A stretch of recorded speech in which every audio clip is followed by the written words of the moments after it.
मेरे कुछ साथी विपश्यना शिविर से लौटते वक्त मेरे साथ में आए मेरी गाड़ी में। वे ब्राह्मण समाज से थे। एक प्रश्न किया एक मेरे साथी ने कि भाई साहब, क्या गोयंका जी ने हिंदू धर्म छोड़ दिया था, और अगर हम प्रज्ञा की तरफ वहाँ से मुड़ गए तो नीचे की जो कड़ियाँ हैं वे टूट जाएंगी, यानी कि वेदना से तृष्णा पैदा नहीं होगी, तृष्णा से उपादान पैदा नहीं होगा, उपादान से भव नहीं होगा, भव से जो है जन्म नहीं होगा, और जन्म के कारण जो दुख पूरे जीवन में एक व्यक्ति को भोगने पड़ते हैं वह उससे मुक्त हो जाएगा। सामाजिक आंदोलन के माध्यम से सामाजिक उत्थान का कार्य करे, ये महत्वपूर्ण है। कोई व्यक्ति व्यक्तिगत लाभ के लिए अपना जीवन लगा दे, उससे कहीं ज़्यादा महत्वपूर्ण यह है कि वह अपने सामाजिक आंदोलनों के माध्यम से सामाजिक उत्थान। कि परम पूज्य बाबा साहब डॉक्टर भीमराव अम्बेडकर विपश्यना और अभिधम से अपने लोगों को दूर रहने की सलाह देते थे।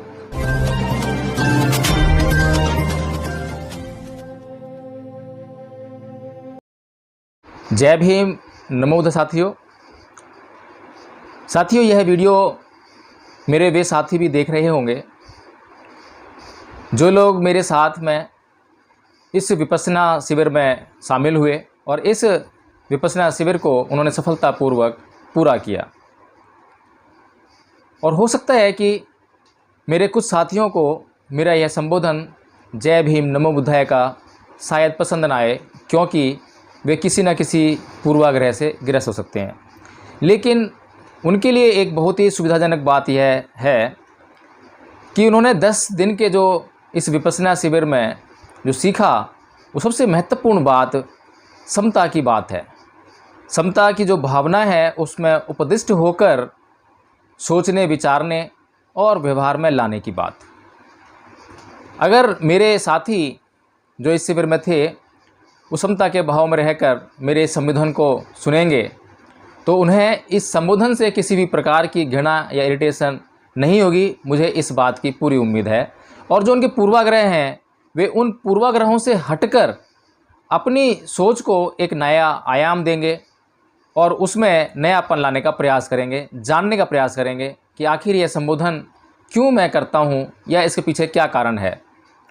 श्रद्धा है, अंधश्रद्धा है, विश्वास है या ऐतिहासिकता है।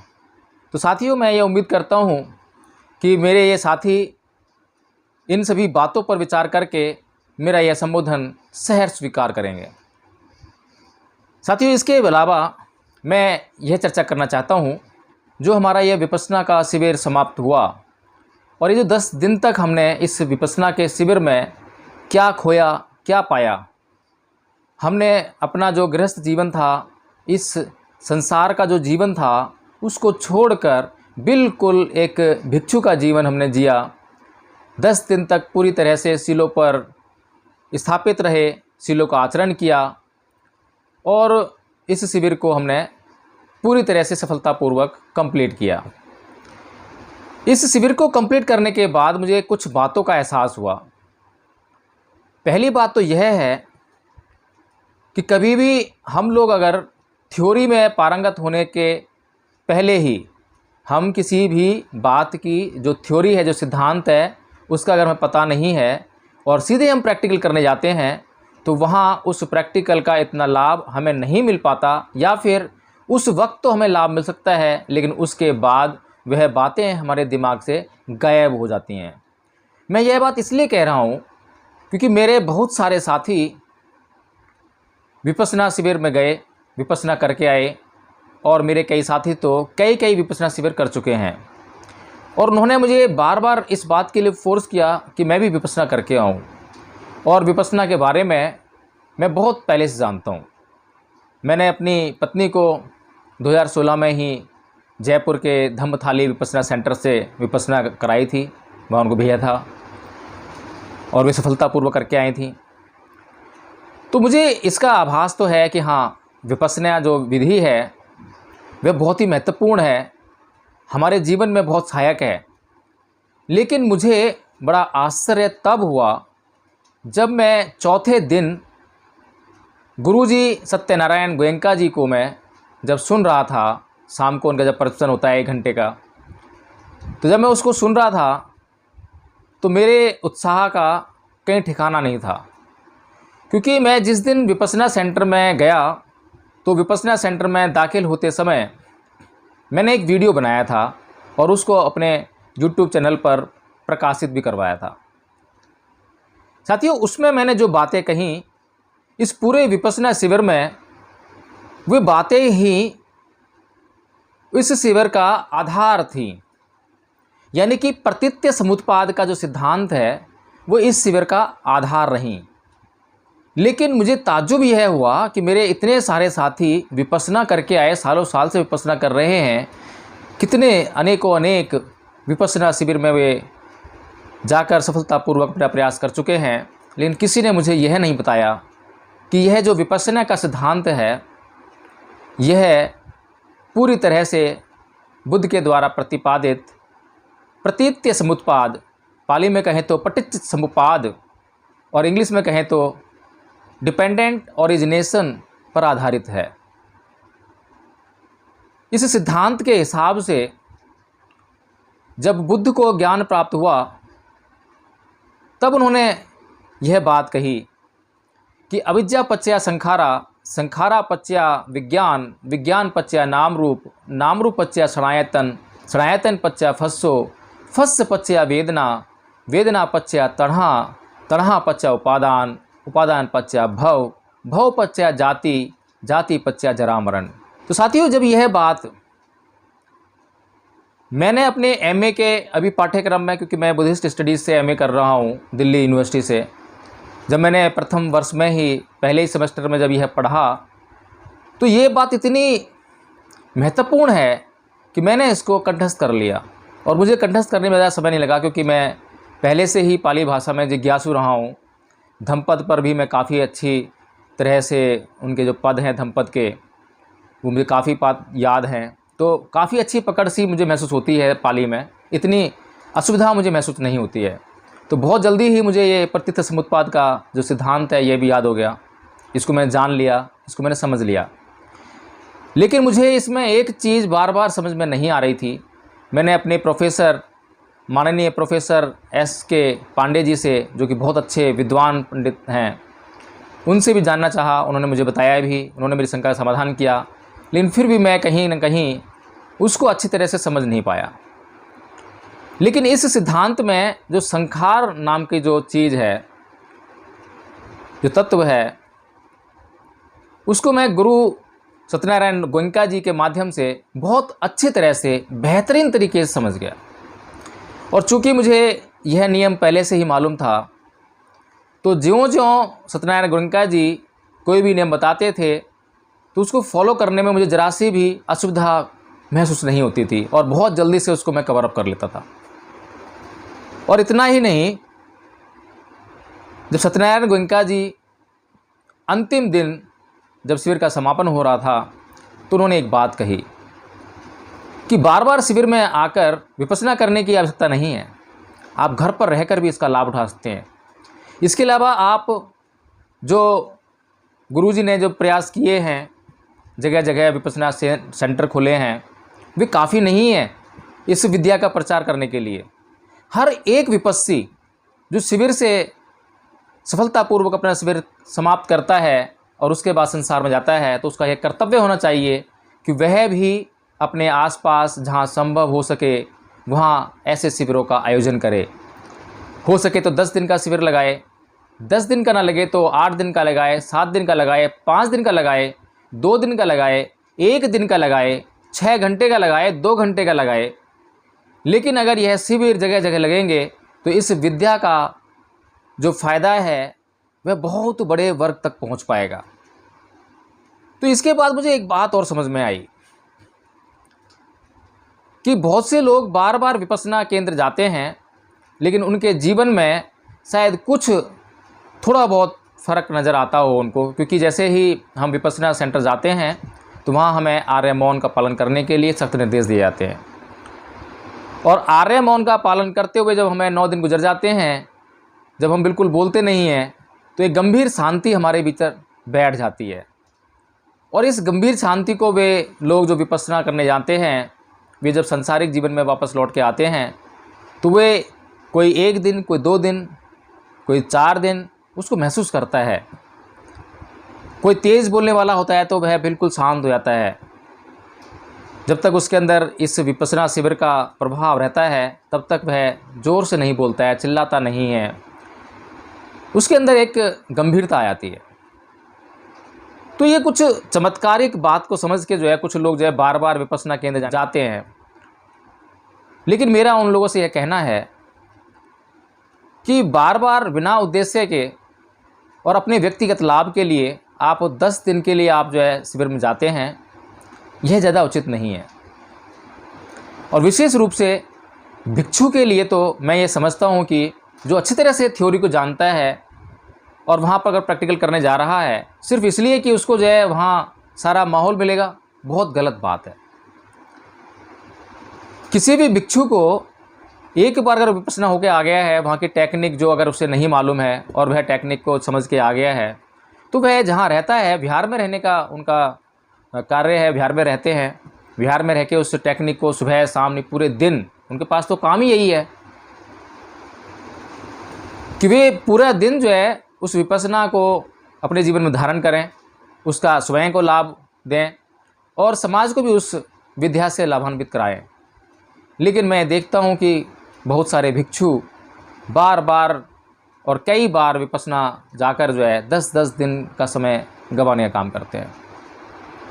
मैं गंवाने का इसलिए बोल रहा हूं क्योंकि प्रत्येक व्यक्ति के जीवन में समय का बहुत मूल्य है।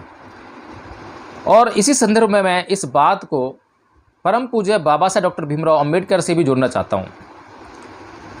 मैंने कहीं पढ़ा तो नहीं है, लेकिन सुना है, बहुत से लोगों से सुना है, विद्वान जनों से सुना है कि परम पूज्य बाबा साहब डॉक्टर भीमराव अंबेडकर विपश्यना और अभिधम से अपने लोगों को दूर रहने की सलाह देते थे।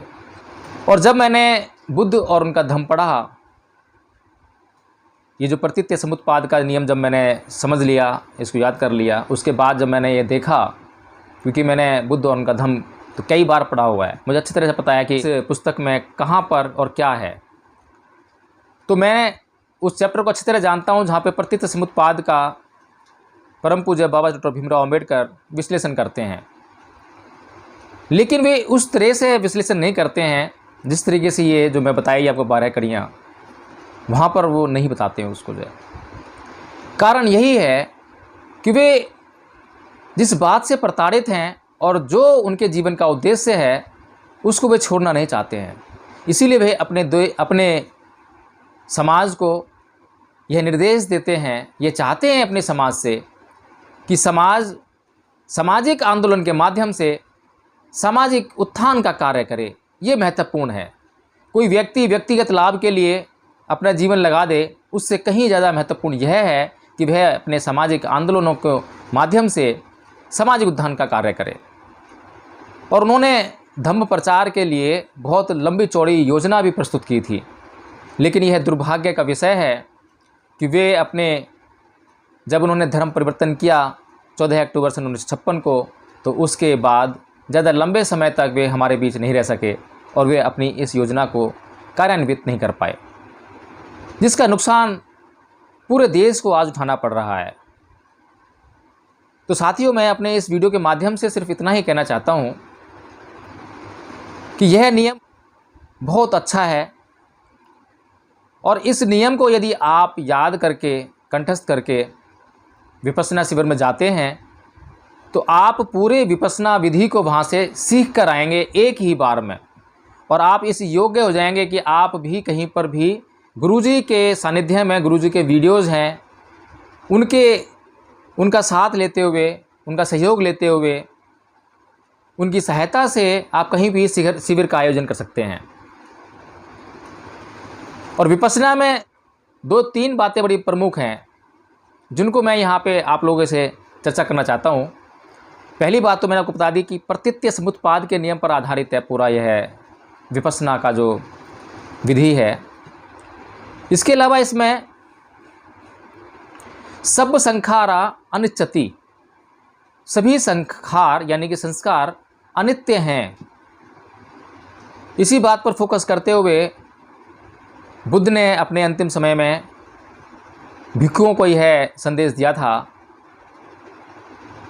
कि वैधम्मा संखारा अपमादेन संपादेत, यानी कि सभी संस्कार नाशवान हैं और उन्हें बहुत अप्रमादी रहकर, प्रमाद से रहित होकर सभी कार्यों को संपादित करना चाहिए, निपटाना चाहिए। बहुत महत्वपूर्ण बात है, क्योंकि पूरा जो विपश्यना का शिविर है वहाँ पर अगर कोई आलसी व्यक्ति, प्रमादी व्यक्ति जाएगा तो उसको कोई लाभ नहीं मिलने वाला। वहाँ तो कठिन परिश्रम का काम है, अपने आप को तपाना है। जब जितना जो व्यक्ति अपने आप को इस शिविर में तपाएगा उतना ही वह लाभ अपने आप को भी दे पाएगा और समझ पाएगा और समाज को भी दे पाएगा। इसके अलावा साथियों एक और अन्य बात महत्वपूर्ण वह है समता। ये समता की जो भावना है बड़ी महत्वपूर्ण है, क्योंकि इस प्रतीत्य समुत्पाद जो मैंने आपको भी बताया उसमें मैंने बोला वेदना पच्य तणहा, और हम यही पढ़ते हैं कि वेदना पच्य तणहा, यानी कि वेदना से तणहा उत्पन्न होती है, तृष्णा उत्पन्न होती है। लेकिन कोई हमें यह मार्गदर्शन देने वाला नहीं है कि तणहा से बचने के लिए वेदना पच्या प्रज्ञा होनी चाहिए, पय्या होनी चाहिए। अगर वेदना पच्या पय्या हो जाए तो हम वेदना पच्या तणहा से बच सकते हैं, और अगर हम प्रज्ञा की तरफ वहाँ से मुड़ गए तो नीचे की जो कड़ियाँ हैं वे टूट जाएंगी, यानी कि वेदना से तृष्णा पैदा नहीं होगी, तृष्णा से उपादान पैदा नहीं होगा, उपादान से भव नहीं होगा, भव से जो है जन्म नहीं होगा, और जन्म के कारण जो दुख पूरे जीवन में एक व्यक्ति को भोगने पड़ते हैं वह उससे मुक्त हो जाएगा। ये विपश्यना विधि जो सत्यनारायण गोंका गुरुजी के माध्यम से इस देश को मिली है, ये इसकी बड़ी महत्वपूर्ण बात है, प्रज्ञा, कि वेदना के बाद प्रज्ञा की तरफ मुड़ना है।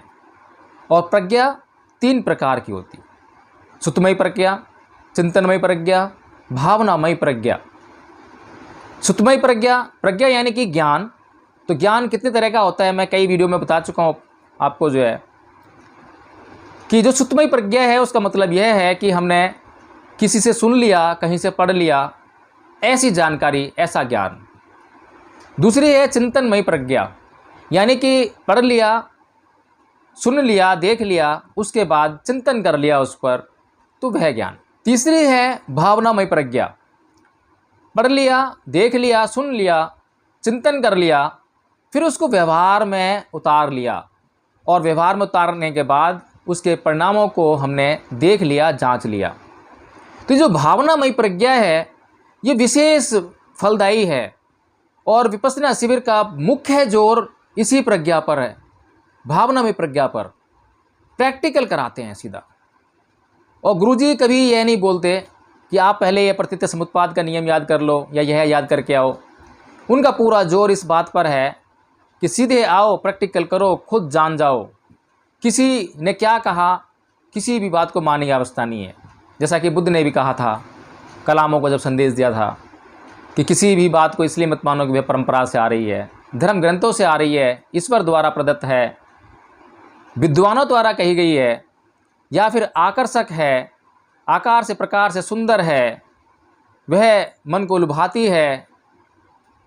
किसी भी बात को तब तक मत मानो जब तक कि वह बात आप न जान लो, या जानकारों के द्वारा आप उस बात को न जान लो, और उसके बाद आप यह न जान लो कि यह बात मेरे कल्याण के लिए है, दूसरों के कल्याण के लिए है, इस संसार के सभी लोगों के कल्याण के लिए है, और इस बात से किसी का भी अकल्याण नहीं होना है, किसी का नुकसान नहीं होने वाला है, तब उस बात को मानो। तो इसी बात पर आधारित है विपश्यना का शिविर।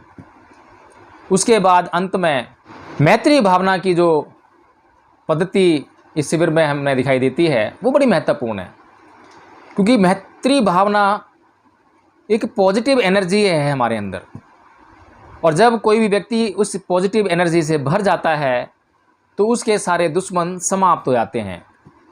हमें अपने दुश्मनों को समाप्त करने के लिए किसी हथियार की ज़रूरत नहीं है, तोप गोलों की ज़रूरत नहीं है, किसी भारी आलम्बन की ज़रूरत नहीं है। ये जो दुश्मन है जो हमें बाहर दिखाई देते हैं, इनका कारण हमारे भीतर स्थित है, इनका कारण हमारा मन है, हमारे मन में उत्पन्न होने वाला द्वेष है। हमारे मन में जो द्वेष उत्पन्न होता है उसी के कारण हम किसी के भी प्रति ईर्ष्या का भाव, द्वेष का भाव, घृणा का भाव, क्रोध लाने का जो भाव आता है, ये सब इसी कारण होता है। तो इसीलिए गुरुजी बहुत अच्छी तरह समझाते हैं शिविर में कि हमारे मन ने एक विशेष पद्धति अपना ली है व्यवहार करने की, और वह विशेष पद्धति से ही हम चले जा रहे हैं। उस पर हम विचार भी नहीं करते हैं कि वह पद्धति सही है या गलत है। जो pattern of behaviour of the mind है, जिस तरह से दिमाग सोच रहा है, जिस तरह से दिमाग कर रहा है काम, वह सही है या गलत है सोच भी नहीं पाते हैं। इसी को सम्मा सती कहा कि हम जागरूक नहीं रह पाते हैं, हमेशा बेहोशी के आलम में जीते हैं। जो हमें करना चाहिए वह हम कभी करते नहीं हैं, और जो हमें नहीं करना चाहिए वह हमेशा हम करते रहते हैं। तो ये कुछ बातें हैं शिविर की, विपस्सना की, और पूरा का पूरा शिविर, पूरी विपस्सना बुद्ध के सिद्धांतों पर आधारित है, बुद्ध के ज्ञान पर आधारित है, बुद्ध के उस ज्ञान पर आधारित है, उतने महान सिद्धांत के ऊपर आधारित है जिसको देने से पहले बुद्ध स्वयं उसकी अपने आप जांच करते हैं, उसके व्यवहारिक पक्ष की जांच करके ही वे लोगों को वह ज्ञान देते हैं। और सत्यनारायण गोयनका जी भी उसी प्रकार कोई भी बात वो नहीं करते हैं जो खुद नहीं जांच लेते हैं। जब वे खुद जांच लेते हैं तो दूसरों को भी जचवा देते हैं। सीधी सी बात है कि शिविर में जो आएगा, जो बता रहे हैं, उसको वो फॉलो करेगा तो उसके रिजल्ट्स उसको अपने आप देखने को मिल जाएंगे। तो साथियों, मैं आपसे यह अनुरोध करता हूँ कि जब भी अब आप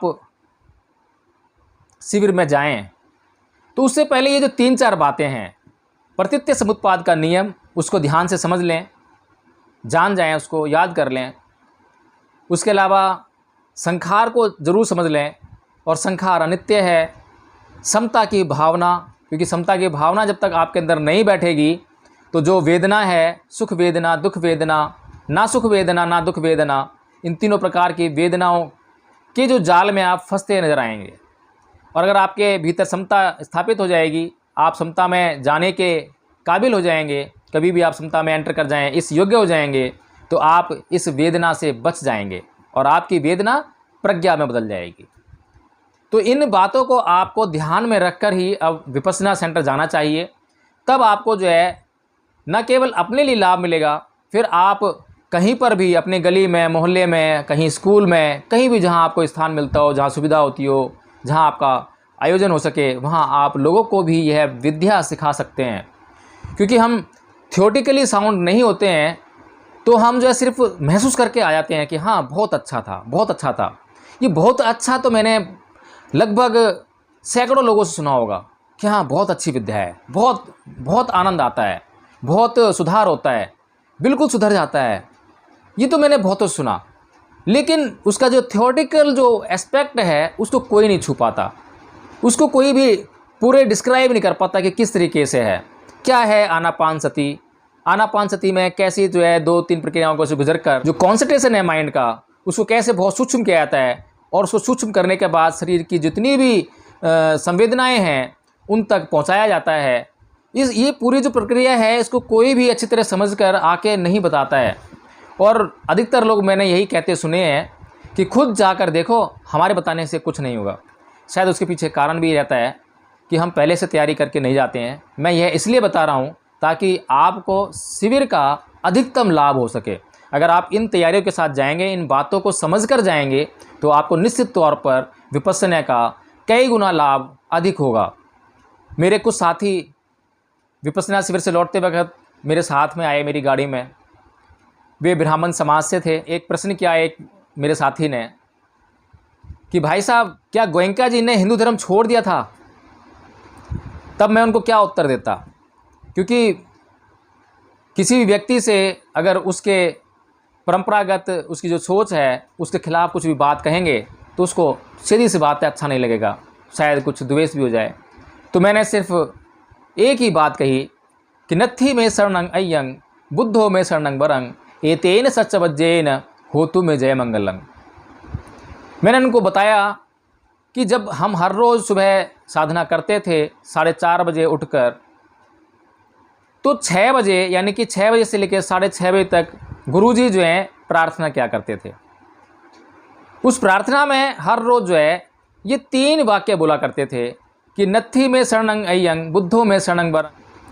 तब मैं उनको क्या उत्तर देता, क्योंकि किसी भी व्यक्ति से अगर उसके परंपरागत उसकी जो सोच है उसके खिलाफ कुछ भी बात कहेंगे तो उसको सीधी सी बात है अच्छा नहीं लगेगा, शायद कुछ द्वेष भी हो जाए। तो मैंने सिर्फ एक ही बात कही कि नत्थी में शरणं अय्यं बुद्धो में शरणं वरं एतेन सच्चवज्जेन होतु में जय मंगलं। मैंने उनको बताया कि जब हम हर रोज़ सुबह साधना करते थे 4:30 बजे उठकर, तो 6 बजे यानी कि 6 बजे से लेकर 6:30 बजे तक गुरुजी जो हैं प्रार्थना किया करते थे। उस प्रार्थना में हर रोज़ जो है ये 3 वाक्य बोला करते थे कि नत्थी में शरणं अय्यं बुद्धो में शरणं वरं एतेन सच्चवज्जेन होतु में जय मंगलं। नत्थी में शरणं अय्यं धम्मो में शरणं वरं एतेन सच्चवज्जेन होतु में जय मंगलं। नत्थी में शरणं अय्यं संघो में शरणं वरं एतेन सच्चवज्जेन। इसका अर्थ है कि बुद्ध ही मेरी शरण है और बुद्ध के अलावा मेरी कोई अन्य शरण नहीं है। बुद्ध की शरण जाने से मेरा मंगल होता है। अब जो मैंने यह बात बताई उसके बाद मैंने अपने आप को इतने तक ही सीमित कर लिया, उसके बाद मैंने ज़्यादा बात नहीं करी। वह बात इसलिए नहीं करी कि मैं व्यक्ति को मौका दूं, अवसर दूं कि वह उसको अपने आप से समझे। अगर अपने आप से समझने की किसी के अंदर क्षमता नहीं है, चीज़ों को समझना उसको नहीं आता है, और किसी भी व्यक्ति को हम जो है बार बार समझाते जाएं, एक के ऊपर दूसरी और तीसरी बात समझाते जाएं, तो उसका कोई फ़ायदा नहीं है। इसलिए हमें जो है किसी भी व्यक्ति को समझाने से पहले उसकी समझने की क्षमता को हमें ज़रूर जांच लेना चाहिए कि वह व्यक्ति समझता है या नहीं समझता है। तो साथियों, मैं उम्मीद करता हूँ कि आपको मेरे इस वीडियो से कुछ ना कुछ लाभ ज़रूर मिलेगा, और यदि आपके कुछ किसी भी विषय पर प्रश्न हो तो आप उनको कमेंट के माध्यम से उसमें ज़रूर प्रेषित करें। मैं उन्हें पढ़कर उनका जवाब देने का पूरा प्रयत्न करूंगा। जितनी मेरे पास समझ है, जितनी मेरे पास योग्यता है, जितनी मेरे पास शिक्षा है, जितना मेरे पास व्यवहारिक ज्ञान है, मैं सब कुछ आपके लिए अर्पित कर दूंगा, क्योंकि मेरे पास जो कुछ भी है उसका मेरे लिए ही फ़ायदा नहीं होना चाहिए, पूरे संसार के लिए फ़ायदा होना चाहिए, पूरे संसार का कल्याण होना चाहिए। उसी में मेरे ज्ञान की, मेरे जीवन की साधना का महत्व है। जय भीम, नमो बुद्धाय साथियों।